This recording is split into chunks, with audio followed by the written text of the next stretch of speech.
Hello and welcome. Take two. Just a couple notes before we get started.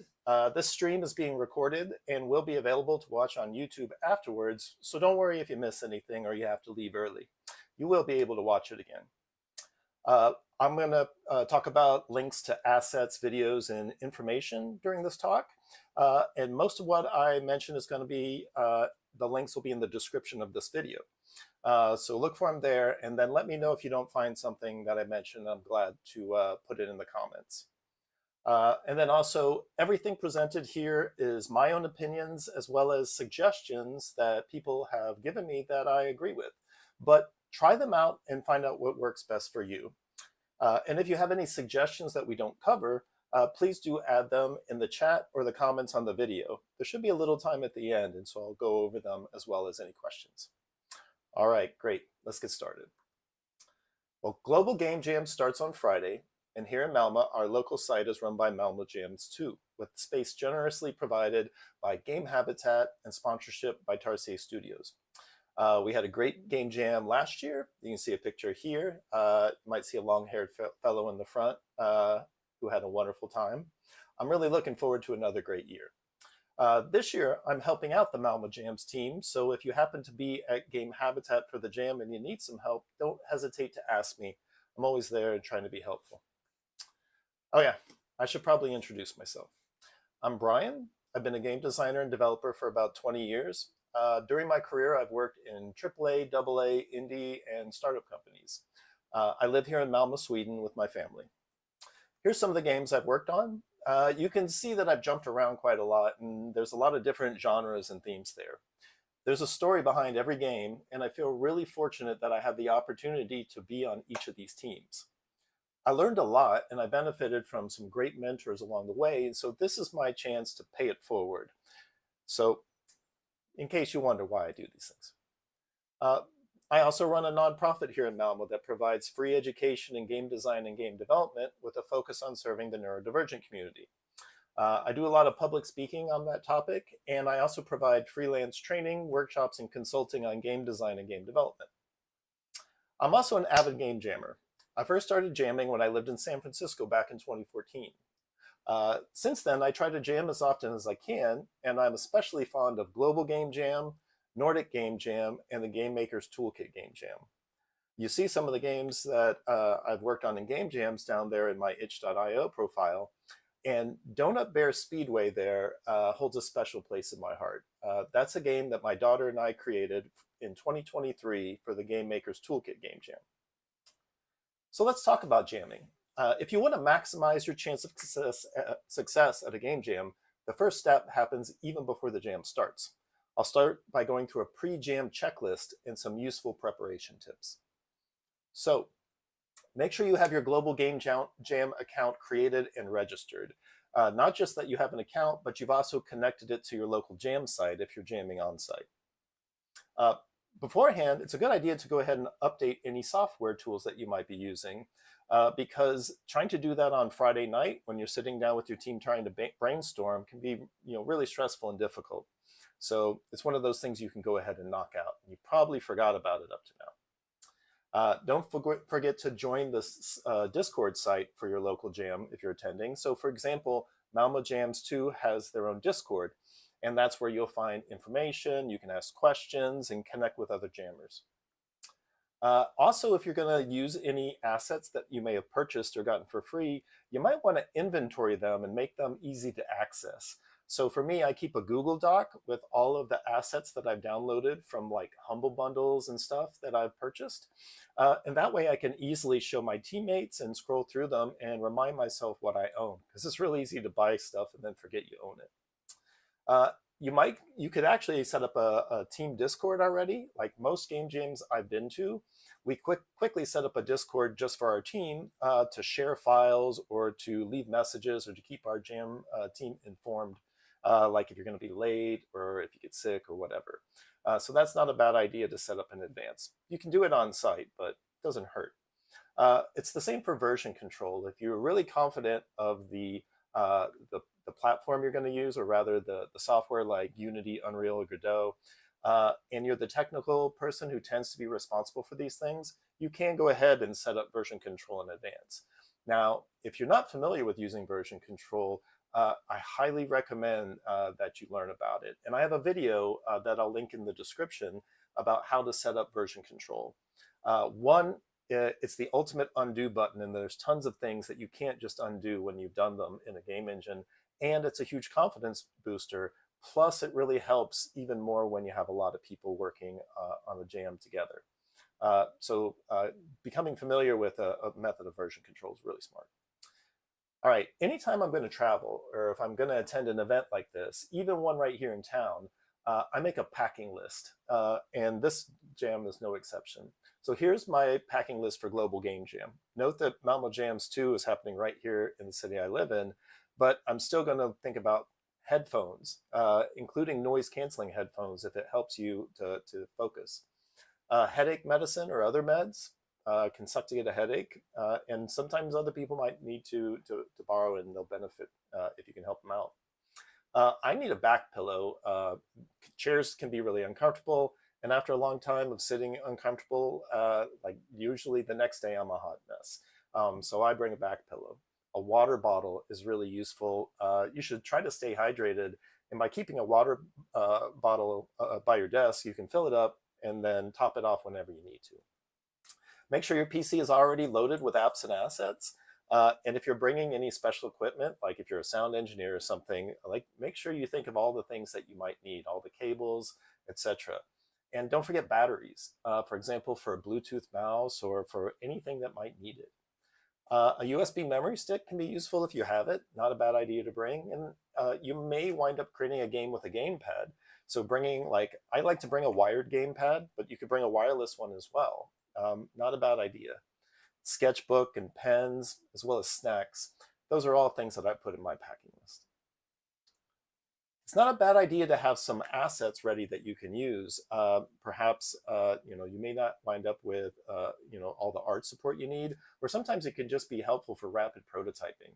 There's plenty of assets available, but it's important to make sure that you know how you can use them properly according to their license. So, there are like public domain assets, Creative Commons assets, the Unity Asset Store and Epic's Fab have assets, and lots of other websites.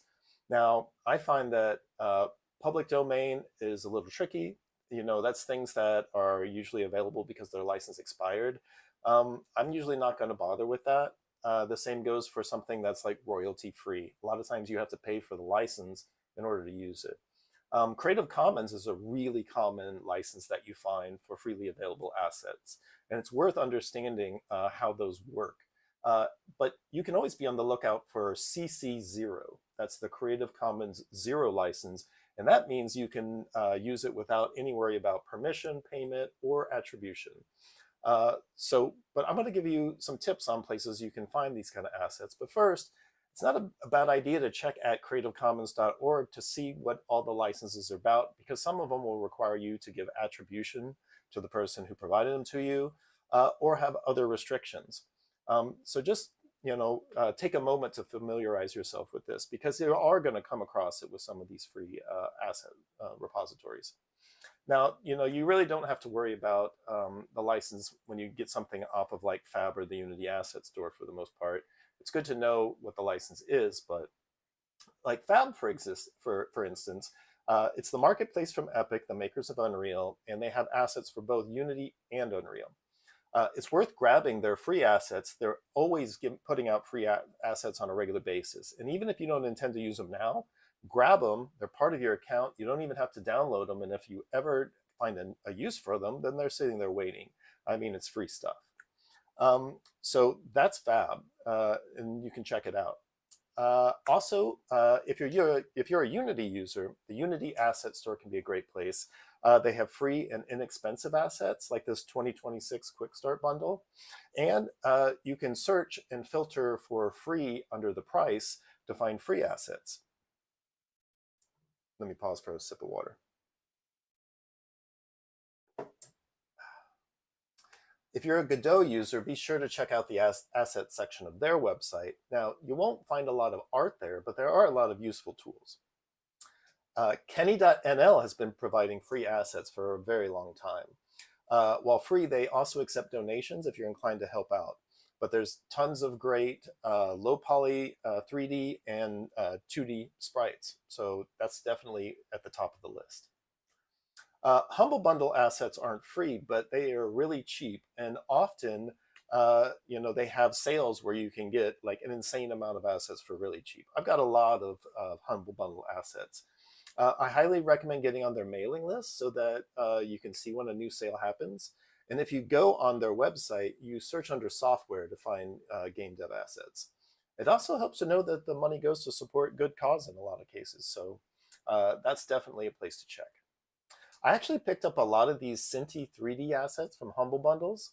The low poly style is really easy to mix and match, and also really easy to edit if you want to make changes. They have this free starter pack that has a lot of useful prototyping assets. There's some other free assets on their website. Open Game Art is another source for free assets. And you can also find free assets on itch.io if you just search for price equals free. Lots of stuff there. If you need characters that you can animate, you can look to Adobe's Mixamo. So you can see that they can export to Unity, Blender, Unreal. Although pro tip, you're going to want to export to FBX in most cases.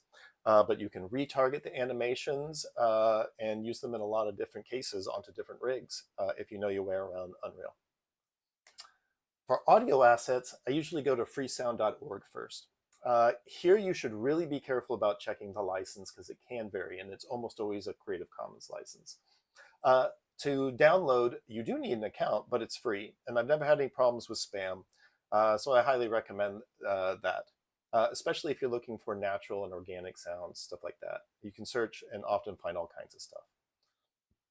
Now, if you're looking for being able to control things yourself, and maybe you're okay with sound effects that sound a bit more techy, then BFXR is a really cool tool. There's both a web version and a downloadable standalone executable.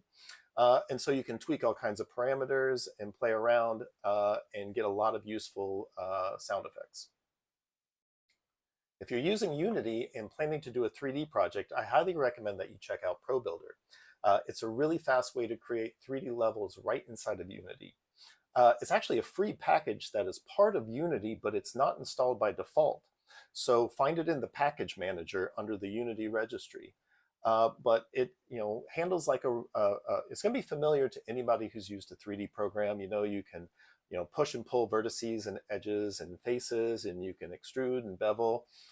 It's really good for gray boxing a level and getting something up really quickly. You can also do vertex coloring, so you can give things color. So you can actually make an entire low poly looking game using just ProBuilder. And there's a lot more resources on the Global Game Jams website and the Malmo Jams 2 websites. So be sure to check these out if you're still looking. So your first challenge at a game jam is going to be finding a team, unless you've joined one beforehand, which is also an option. So let's take just a moment to talk about that. You see, at a jam, your team is your superpower, and it matters because the best jam teams aren't about skill, they're about the synergy with the teammates. Good communication with your team is better than somebody writing perfect code or having incredible art or design, because you're going to have an easier, more enjoyable experience, and you're very likely going to come out more creative, and ultimately it's what the team is building together. You'll make a better game and you'll have more fun if you find people who respect how you work, share your goals, and laugh when things go wrong. But in order to do that, you also need to know yourself. You should know your jam identity. And I think of this as like your own personal user manual for you. So before you meet people, ask yourself, what can I do? What are my skills? What do I want to do? What's my motivation? What do I love making? So those are my interests. And how do I like to work? That's my style. You should also be firm on what I don't want to do and what I'd rather not make. So how I don't want to work. Maybe you have experiences that you've had in the past that you want to avoid. Better to make that something that you put forth upfront. So for me, I might say I'm a designer who loves narrative games. I'm good at rapid prototyping, and I like structure and checklists. So I I've been to Nordic Game Jam a couple of times, and one thing I really love about what they do during team forming is that at the beginning, they immediately split groups into people who want an intense jam and people who want a mellow jam. This is really good clarification to set expectations up front. It pretty much, I think, is the most important expectation to get started. So I think this is something that you should think about asking your potential teammates, because you would really hate to find out after you're deep into a project that actually you're hoping to get some sleep and they intend to drink Red Bull and jam all night. So another thing that Nordic Game Jam does really cool is that before the jam, they provide these templates, or the community provides these templates, and you can fill them out and you can share with other people. Now, I think this is something that you should think of just having in your mind to be prepared for the jam and meeting other people. Like, what are the disciplines that you can or want to do? What are your jam goals? You can see mine: have fun, low stress, learn a few new skills, not too many, make something new and interesting, and meet awesome people. Something about favorite games and tools and programs to help kick off discussion, and what you're looking for. Um, so, I think that it's a really good idea to at least have something in mind. And, you could even create that as a cheat sheet for yourself or something to hand somebody just to kick off the discussion. Now, think about how you work best. It's okay to mention what helps you do your best work. So, for example, I focus better with a clear plan. I like to take short breaks periodically. I get overwhelmed by noise, so quiet time helps. Maybe, we need to sit somewhere where, I can focus better. Or I like clear written communication. You don't have to say why you need these things or prefer these things, just what. So managing expectations means setting the tone before the panic hits. So what's your goal for this jam? What does success look like for you? What experiences did you have previously that you would like to repeat? And what experiences did you have previously that you'd really like to avoid? And what's your communication style? So, and seriously, have fun. Laugh often, celebrate weird ideas, don't take it too seriously, be kind, that's what you'll be remembered for, and learn other people's names. And the group idea is better than the personal idea. When I say call other people by name or learn other people's names, it sounds obvious, but actually it's something I'm terrible at, and also something that's both important and powerful. If you call people by name, especially when you first meet them, it helps you remember their name, and it acknowledges that you know them specifically and uniquely as people. You'd be surprised how this can help getting to know somebody better. And also, when brainstorming, remember to say yes and or plus other people's ideas to help keep that momentum rolling. So yeah, so let's talk about a few tips for comfort and inclusion. We're almost done with this section, I promise. So you don't have to disclose anything personal. You can say, I need a break, with no explanation required. And also, always respect when other people do. Choose a workspace that works for everybody. Think about light, sound, and comfort. And eat and sleep. No, seriously, like, it's really going to help this is a marathon, not a sprint. You got to keep your energy and your brain together all the way to the end. All right. So once you've joined a team and you learn what the theme is, your big challenge for Friday night is going to be coming up with ideas. I'm going to share some techniques that I've learned that can help, especially if you're stuck. There's a lot of options and they sound complicated, but really they're quite simple in practice. And some are kind of similar to each other, so forgive me if they sound like duplicates. I'm going to try to focus first on the most useful ones, and then there's one in particular I'm going to go a little deeper into because I find that is really useful. So the first one's inversion or reversal. It means you flip expectations or common mechanics. So what if the enemy is trying to save you? Or what if the player wants to lose? Or what if time moves backwards instead of forwards? This is useful for subverting tropes, creating surprise mechanics, and narrative twists. Constraint-based design is where you focus on how creativity thrives under limitations. So what can I make using only 2 buttons? What if I had made a game with no text or numbers? What about a story told entirely through the pause menu? And that's useful for innovation within limitations and forcing lateral thinking. Purpose shifting. That's where you take a mechanic or system and give it a new role. So a shooter mechanic used for shooting cooking ingredients, or a resource system used for emotional control, or a UI health bar that represents a character's social status. And that is used for fresh recontextualization of familiar systems. I think the gravity gun from Half-Life 2 is a perfect example of this. It was a twist on the gun trope that opened up a lot of interesting puzzle gameplay and new ways to traverse through levels, and was really refreshing. Plus, it played around with physics in a really cool way. Genre transposition. This means translating a concept from one genre into another. Like, what would Stardew Valley be like as a roguelike? Or could a detective game work as a rhythm game? And that's used for genre blending and discovering fresh angles. So like Puzzles and Dragons here combined match 3 gameplay with RPG mechanics and aesthetics, and at the time was something that was really fresh and interesting. All right, so toy first or mechanic first. This means you start with a mechanic or a toy without any goals, like a satisfying grappling hook or a slime that splits and fuses together. And then you ask, well, what game can we build around this? And that's useful for discovering novel gameplay loops. I'm a big fan of the game Teardown, and I did some research into how it was developed, and I learned that they started out with this really cool voxel destruction tech, and it took a while for them to find a gameplay premise that they thought would fit it and be really kind of stand out. And planning a heist and then executing it is what that turned into. But it took time to get there. But they started with a cool toy first. Now, theme first or metaphor mapping. That's where you start with an emotional or thematic concept like grief, obsession, addiction, rebirth, shame, or hope, a strong emotion, and then ask, how would this feel as a mechanic or interaction? How can we turn this into gameplay? So that's used for deep narrative and gameplay integration. I played Chicory, A Colorful Tale with my daughter, and we really enjoyed the gameplay, but then reflecting on how it dealt with themes of imposter syndrome and depression made that mechanic even more powerful. Of course, the theme of a game jam is a prompt you're going to have. Random prompts and forced association are a way to kind of work with constraints that cause you to look for novel ideas.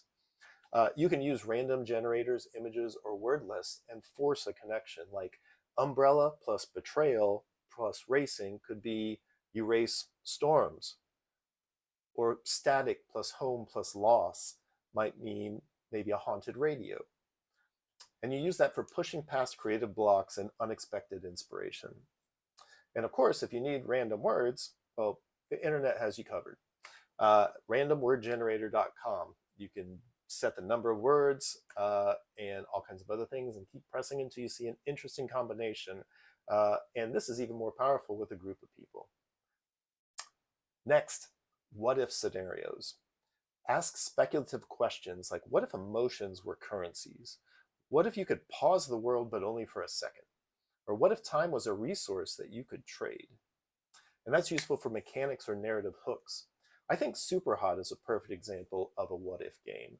They said, what if time only moves when you move?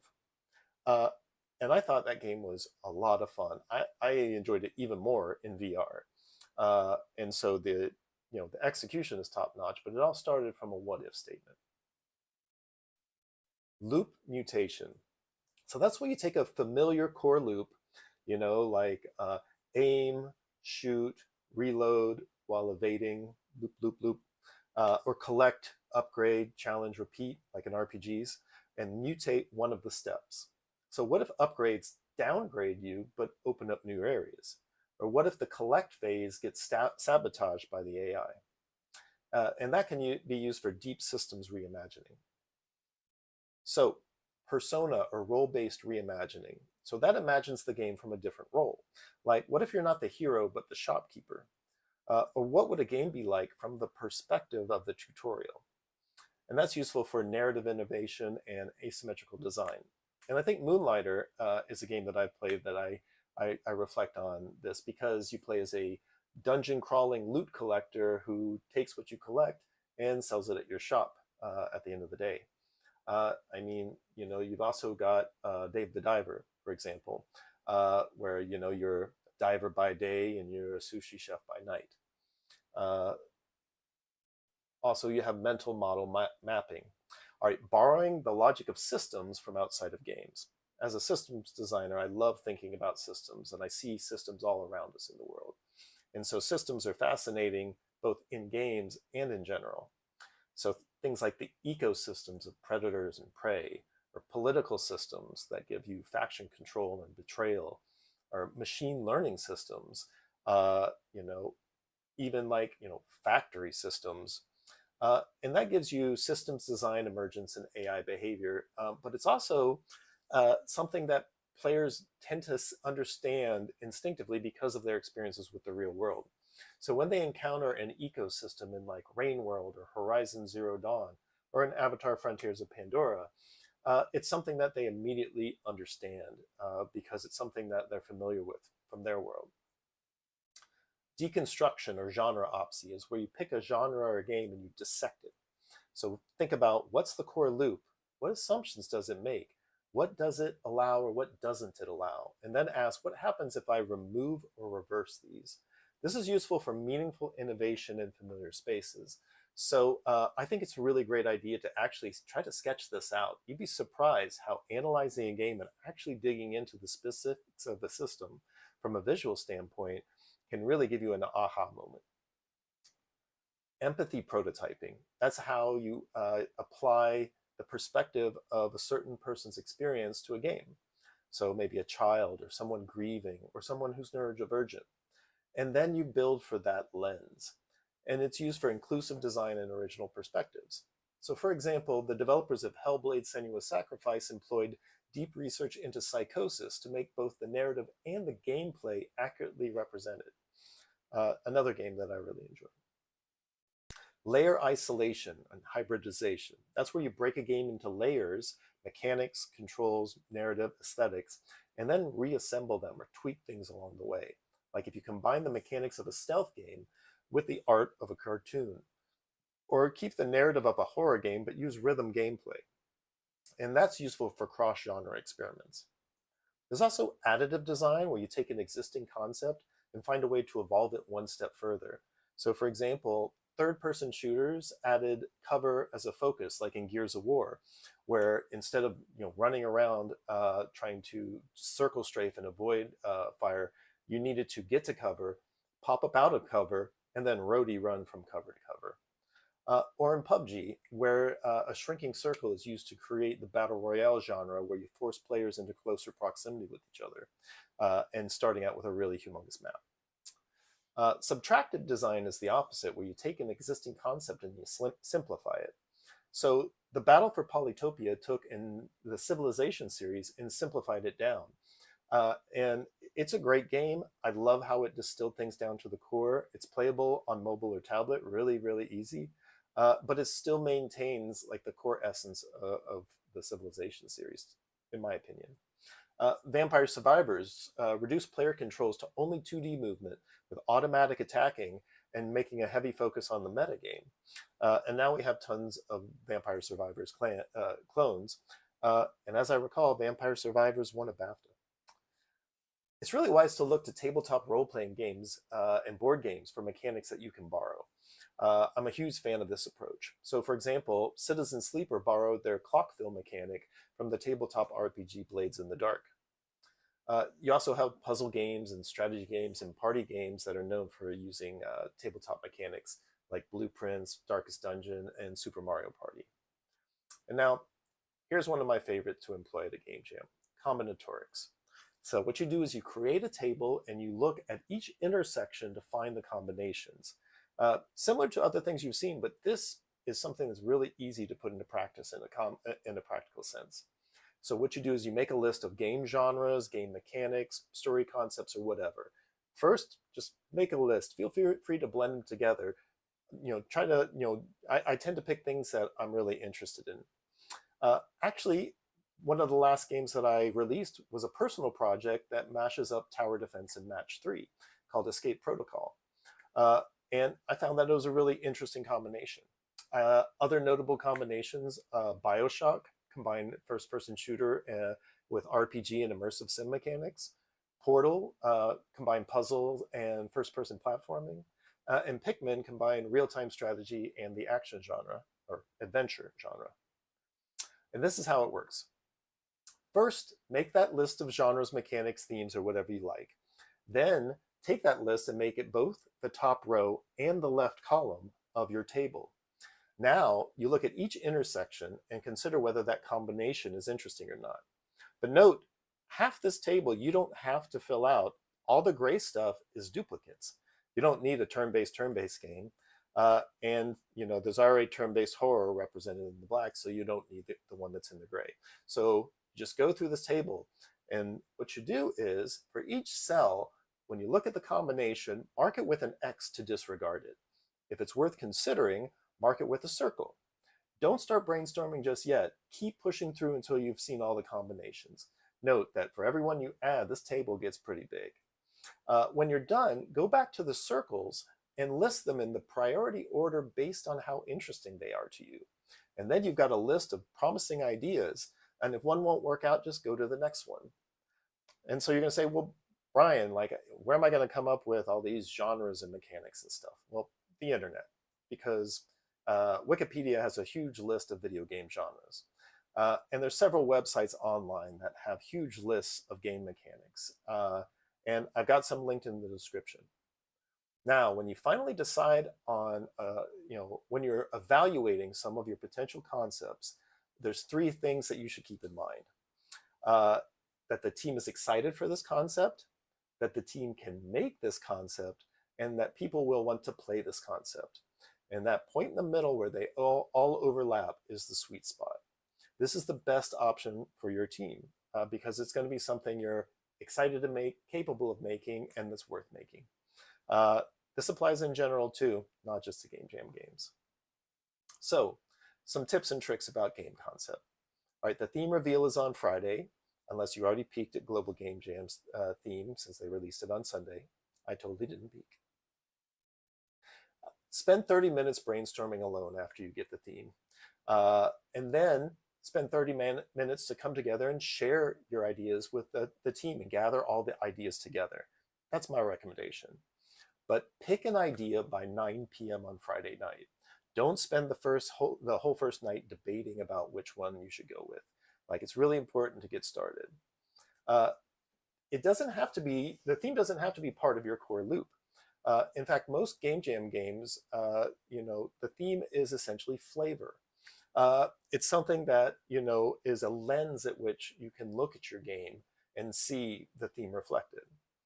But if you're stuck, my recommendation, skip it, get started on a core loop that excites your team, and look for an opportunity to apply the theme along the way, rather than getting hung up on Friday night. By Friday night, you should be able to, before you're done with Friday night, you should be able to agree with your team on this statement. This is a game about blank, where the player blanks in order to blank. Pretty straightforward, but if your team can't agree on that, you're going to have problems getting started on Saturday. Speaking of getting started, Friday night is also a good time to look at a production plan. Now, I know this might be your reaction when I mention production planning. You're going to be like, for a game jam? Many of us think about doing the work and don't particularly want to plan the work. But if you want to finish your game, and if you want it to have low bugs and high fun, if you want to work with happy developers and have a successful jam, then you're going to benefit from even light planning. And it's important because you align on the team vision before people start working and putting their heads down. You set realistic expectations, and that helps avoid overscoping. You're going to define the core loop first. That's the heartbeat of your game, the moment-to-moment actions that players are going to do over and over again. A lot of Game Jam games are pretty much just the core loop. You're going to want to plan for playtesting and polish. If you can playtest on Saturday night and you can polish on Sunday, you're going to have a really good game. But if you run out of time for that, then you're just winging it. The idea is to keep the stress low and the fun high, both for you and your team and for the players. So at the top of this hierarchy is the vision. If you're not aligned on the vision, then the result is a hot mess of conflicting elements. So that's what we're making and why. Everybody should understand the goal that they're working towards. you can ask questions like, well, what do we want players to feel? That's a good high level vision kind of question to ask. Expectation setting is like, well, what are you making and what are you not making? Like, we're not making an MMORPG.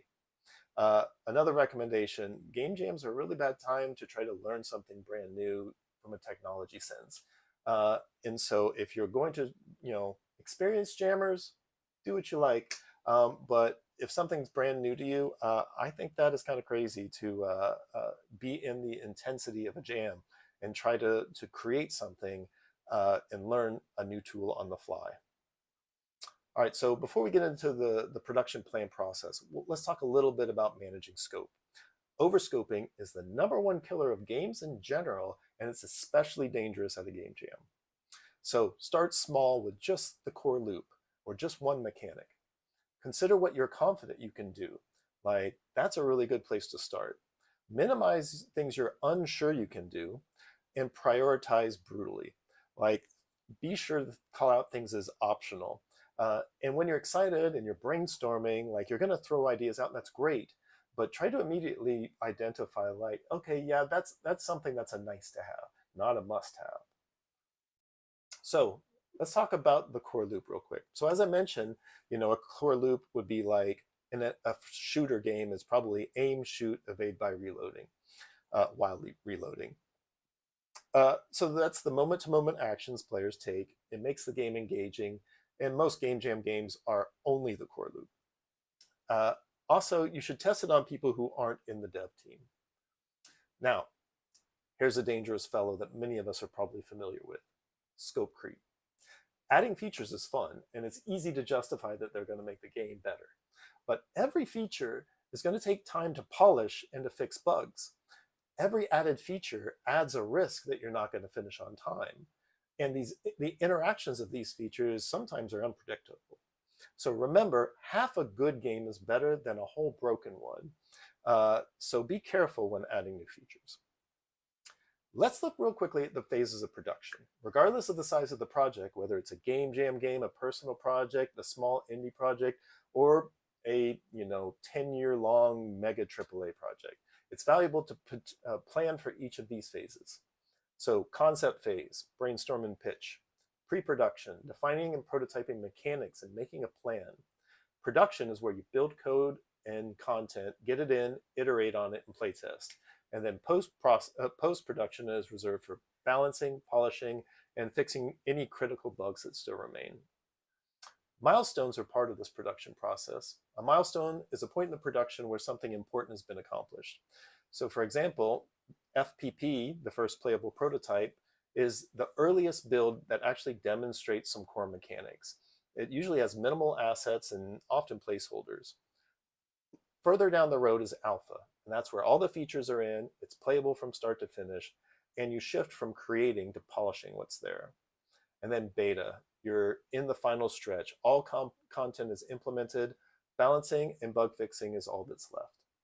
So knowing about those stages, we can look at how we would plan for a 48-hour game jam. Now, I lifted this schedule from a great talk by Jen Sandercock about how to get everything done in a game jam, and I linked to that in the description. So I highly recommend checking out her video on the topic because she goes a lot more in depth. But yes, you can apply the same production planning methodology to a game jam. Time's compressed, but look at this. So announcement and team forming from 6 to 7, brainstorming right after, and then you're going into prototyping on Friday night. Friday night, if you have an idea of what you're making, you can start getting a rough production plan. That means you can sleep well, come in on Saturday, and focus completely on production. You're building the features and content, starting to get it all in, and by dinner time on Saturday night, you're looking at shifting over into the alpha phase. This is probably the point at which you can start to get playtests and get some feedback. And so Saturday night and into early Sunday, you're in alpha. The features are locked, not adding any new features. You're focusing on just getting the rest of the content in. And then by Sunday, around 9 or 10 a.m., you're moving into beta phase. That means all that you're doing is balancing, polishing, and bug fixing. Things should be really low risk at that point. And that means by 12, you're ready to upload maybe a safety build, a build that's not maybe completely finished and perfect because you got a little bit more time, but it's something to fall back on in case you have any problems from that point forward. All right, so now let's turn the focus to how we track tasks themselves, because what do we track and how do we track it, particularly at a game jam? So we track tasks in order to help make better decisions. The point is, if it's not written down, it doesn't exist. And your brain is not a reliable task tracker in general, but especially under stress. Task tracking exists because humans are bad at remembering things and great at underestimating how long stuff takes. So what do we track? We track concrete, actionable tasks and things something people can actually do. So improve combat is a horrible task. Don't ever do that. You can do tasks like add enemy hit reactions or tune player attack cooldown values, but make sure it's something realistic, actionable, something somebody can do and check off. The smaller, the better. How do you track? The tool actually matters a lot less than the process. You need to find out what works for you. The best tool is the one that your team is actually going to use. So you can consider sticky notes or a whiteboard or paper notebook. You can use Trello, Jira, or Notion if you're really familiar with it, or a spreadsheet or a simple text file. But just like the game, don't overcomplicate it. Keep it simple and keep it something that is actually useful. So here's an example of my feature tracking document for my personal project. And sometimes I'll use the same format for game jams. So you can see it has a priority field. For the estimate, I use t-shirt sizes, like tiny tasks, 5 to 15 minutes, small or 1 to 2 hours, medium 2 to 4 hours. Large and extra large shouldn't be tasks for a game jam. In fact, medium shouldn't be either. You see in this list here, it's mostly small tasks, a couple of tiny, and 1 medium low priority task. Task tracking doesn't have to be digital though. In many cases, a post-it Kanban board like this is totally sufficient. You'll see a lot of teams using this at a game jam. And it can actually feel really rewarding to start with a bunch of tasks and to do and see them all gradually move forward to in progress and done. And moving that sticky note over can feel really, really good. Here's a great video by Sebastian Larson about how he scoped for a 4-month project when he made the game Drillbird. And I highly recommend it. It's also linked in the description. This is his task tracker. And what I think is really cool about his approach is that he has a column for player value, how much player value is going to be in this task, and then how much work it'll take. And what he does is he adds those two together, divides by 2, and gets a value calculation. So he can quickly look and say, okay, what's a high value task that's going to really improve things dramatically? High player value, low amount of work, I should knock that out right immediately. I think that's a great concept. Of course, sometimes you got some things that need to get done. You can't just deprioritize them because they're going to take a lot of time if they're critical. But I thought that was a great shorthand, and I highly recommend this video. So communication is where task tracking really pays off. So you want to talk about external work that's ready to add to the engine, block or stuck tasks, and dependencies, things that you're waiting on that other people need to deliver. And you should talk about them Saturday morning, Saturday after lunch, and Sunday morning. Those are great times to come back together and review tasks and talk about block tasks or dependencies. And some tips and tricks. Keeping the build playable every hour. If the build is broken, then chances are people can't get work done. They're blocked in bringing things in. That's going to slow the whole team down. So it's really worthwhile to try to always make sure that the game is playable. The Saturday afternoon cut session. Like, okay, Saturday, you've been working in the morning, you go to lunch, you come back, you've got a fresh mind, you just got some glucose for your brain, the little gray cells are working. Take a good look at what you've got and consider cutting or moving things to optional at that point, because you'll have a better sense of how much time you have left too. A Saturday afternoon test build. Don't wait to the last minute to test that your game builds, especially if you're working in like Unreal Engine, where I've seen a lot of problems at the last minute where builds just fail for reasons that aren't evident. It was working in the editor. catch this on Saturday afternoon because you don't want to fail to submit because you waited to the last minute to make a build. The Saturday late afternoon external playtest, I already talked about that, but it's really good to get some completely fresh eyes on your game. And Saturday, there's still time to balance and polish and make critical adjustments.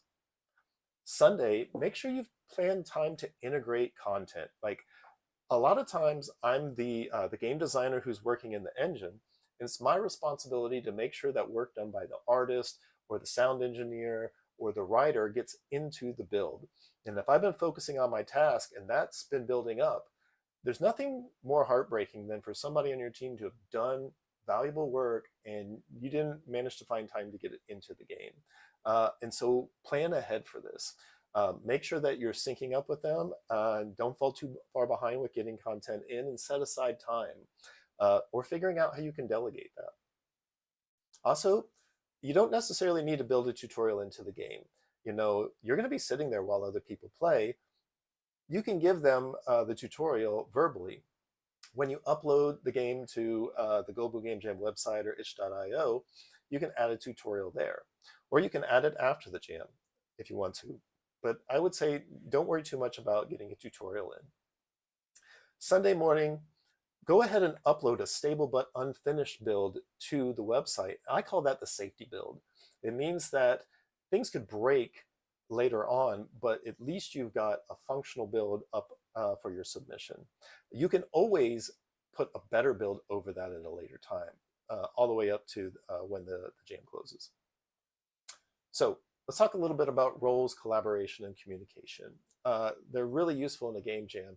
It's not really about the name of the role. It's about understanding what each person is responsible for and how to communicate with them. So first off, start by making roles clear. Talk about your preferred role during team formation as you're gathering into a team. So I often find that producers, writers, and audio people can often service multiple game jam teams. And so I've been at jams where, you know, a producer has worked with multiple teams, or, you know, a sound designer is providing audio to multiple teams. So that's something to keep in mind.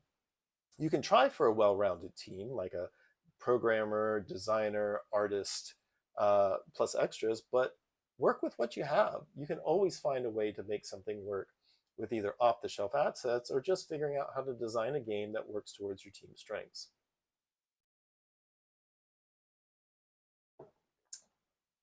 All right, roles are extremely critical, especially if you have more than one person in a domain, like, for example, programming.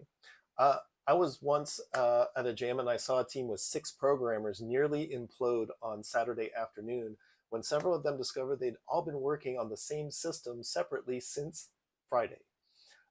You don't want to be in that position. So make sure people are clear about their responsibilities. Make sure everyone's contributing to the core loop so they're making the game better, and agree on a single decider for crisis moments. I think this is a wise thing to prepare before a crisis moment occurs, if it does. And sometimes I've worked on projects where we call this disagree and commit. And the idea here is that you're encouraged to disagree, you're expected to speak up, but once a decision has been made by the final decider, you support it fully so that you can move forward. It doesn't mean that you suppress your concerns or you give blind obedience or you pretend you're agreeing. I actually find that this is analogous to a pirate ship.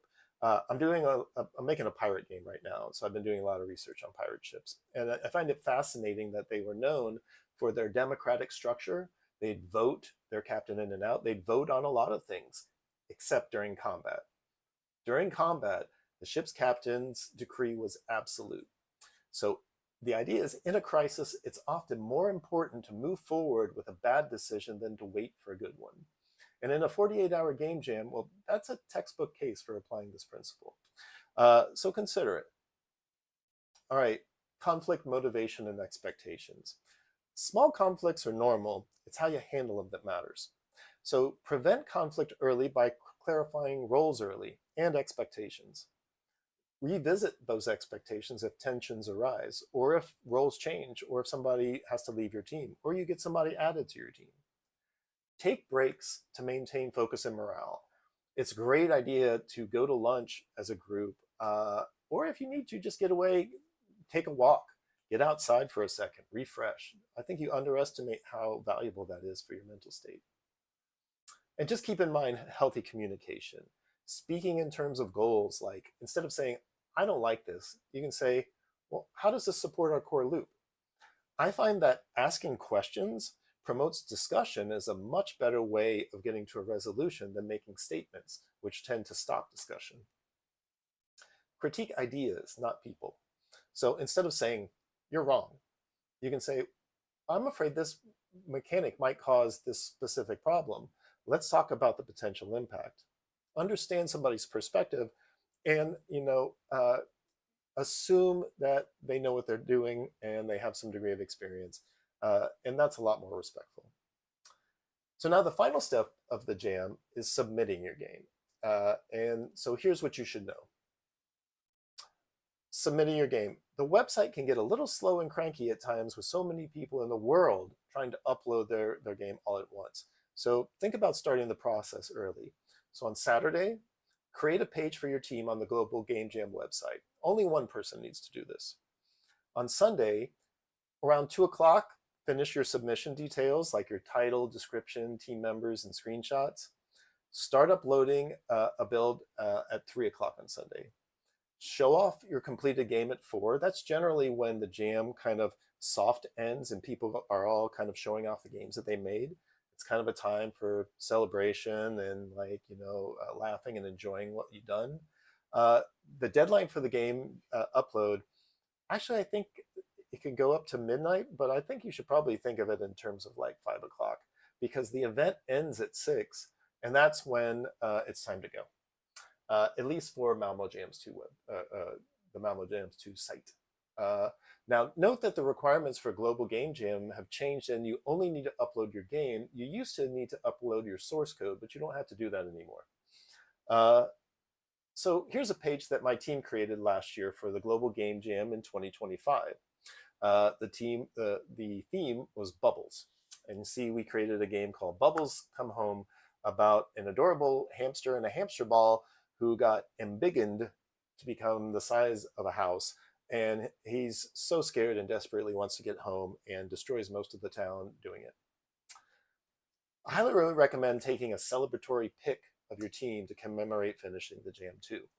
The memories are really worth it, and you'll be bummed out if you forget. So it doesn't take a second. Ask somebody nearby, hey, can you get a picture of us together?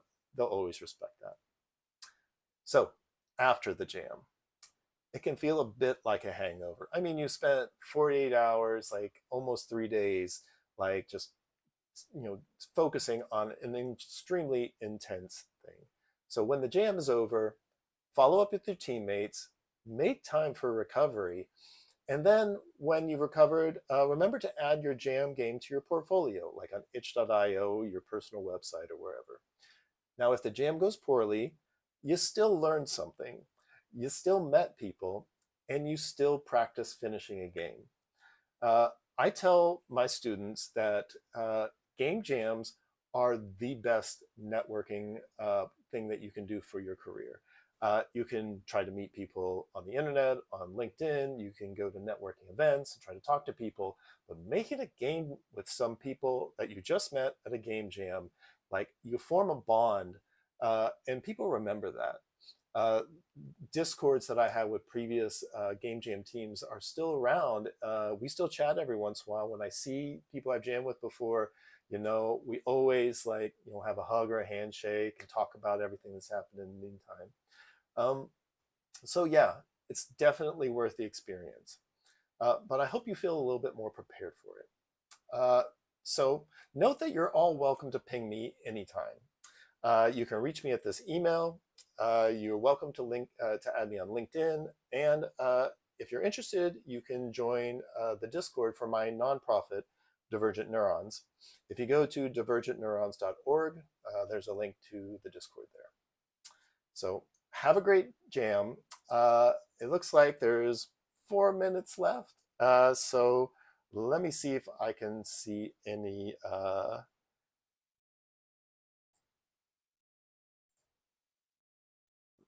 questions.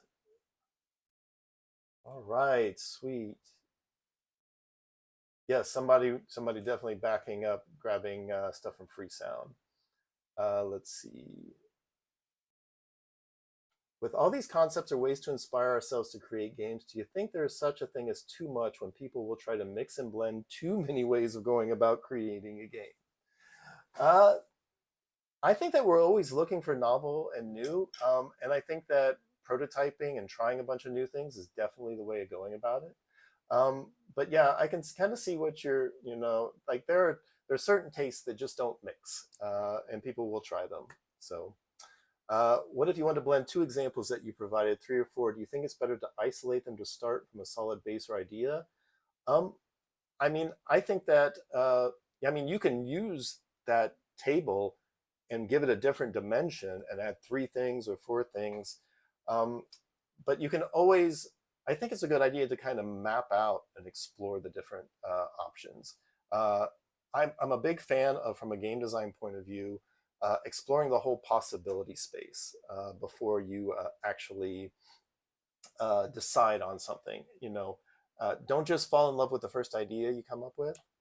For example, I saw a talk by Rami Ismail at the Nordic Game Conference last year, and he said when he goes to game jams, what he does, finds out the theme, writes down the first three ideas that come, and throws those ideas away because those are the obvious ones. And the rest of those ideas are the ones that he thinks are the most interesting often. But I think you got to know what works for you too. Let's see. All right.